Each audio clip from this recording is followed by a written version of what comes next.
Good morning guys and welcome back to the channel. Today's video presents a project that serves as an exercise for turners, which I am also introducing as a small artistic object that combines the essence of our profession, therefore blending together both technical skill and art. In fact, I have turned this machinist hammer into a small decorative ornament. Well, so as always, I ask you to support the channel, to support the educational work that I try to do in the hope of being able to teach a trade, and in this case you can do so not only by subscribing to the channel and supporting my channel, but also by purchasing this ornament on Find. The asking price is €40. I know it's not cheap, but I'm sure you'll understand the work that went into it. Well, it will rotate behind me along with the editing video while I tell you a bit about how I made and the videos that will follow. First of all, this project was made entirely on a mini lathe, one of those small machines you can purchase on Amazon for just a few €100 equipped with 0.5 kilowatts on the spindle. It is truly a low-end tool with few capabilities. But despite this, I chose to construct it using steel, rather than the typical easy-to-machine aluminum that is featured in so many of the videos you see online. The machinist's hammer is an exercise that we have the boys perform when they are just starting to learn the trade.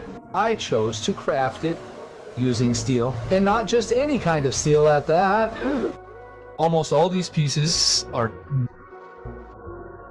offcuts resulting from the shortening of tools, essentially bar stock, which means that it is already a fairly dark type of steel.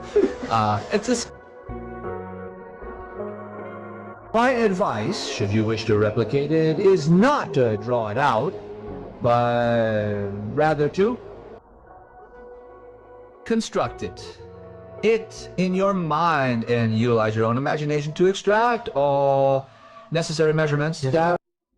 Let's start from, for example, I started with the large shank, then I made the medium shank, then I made the medium. I realized that I couldn't make a single piece on my lathe which is small, so I made it into pieces and embellished it with a washer, as you can see, in brass.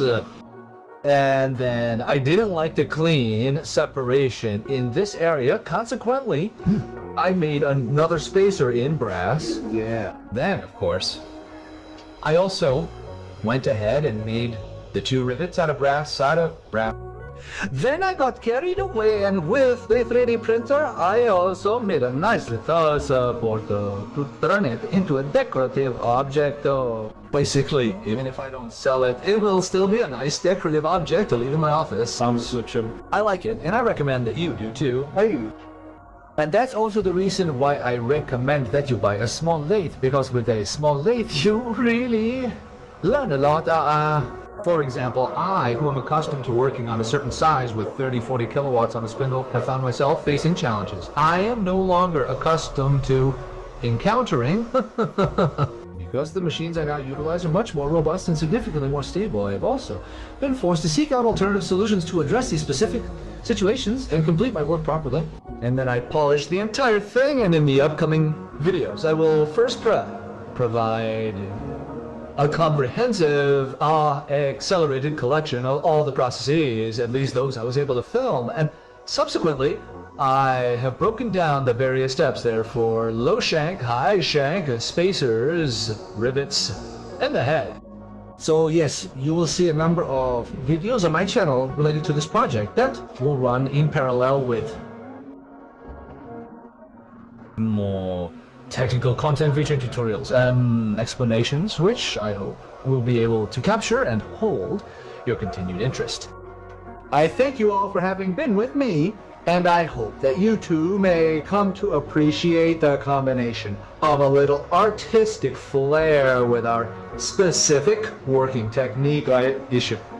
Thanks to everyone. I look forward to seeing you as always in the next video. Bye guys.